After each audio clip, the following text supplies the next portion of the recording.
বাড়িছে, আমার মাও বাড়িছে, আমিও বাড়িছি, দুই মাঝে নাকি বাড়িছি। কিন্তু এখন এই শীষগুলো বাড়িলেই পরে ধান বাড়াবি, সেই ধানগুলো আবার উড়িল লাগবি, আবার সেদ্ধ করা লাগবে। তো খালি একদিন সেদ্ধ করলে খালি ধরে সারা বছর খাওয়া লাগবে। তার জন্য এগুলো বাড়িছি, বাড়িয়ে ধানগুলো বাই করবো, বাই করে আবার সেদ্ধ শুনে করবো। কি করবো, করাই লাগবে। আরে দেখো ধান এইগুলো বাড়িয়েছি, আর এইগুলো বাড়াইছে, আর এইগুলো বাড়িয়েছি, এরকম বাড়াবে। আর এইগুলো আবার জারা লাগবে, জারিয়ে আবার দুই একটা যদি থাকে সেগুলো বাড়িয়ে লাগবে। কি করা যাবে, এরকম বাড়িয়ে লাগবে, বাড়িয়ে সাফ করা লাগবে।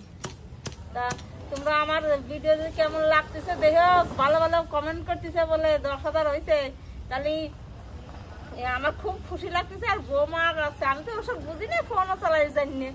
আর বৌমা করলে তোমার 10,000 হয়ে গেছে 6 দিনই, তাহলে ভালো কথা। তোমরা যদি সবাই চাও তাহলে দেখো সাবস্ক্রাইব করে দিও, তাহলে তাড়াতাড়ি আরো আগা যাবে। নমস্কার।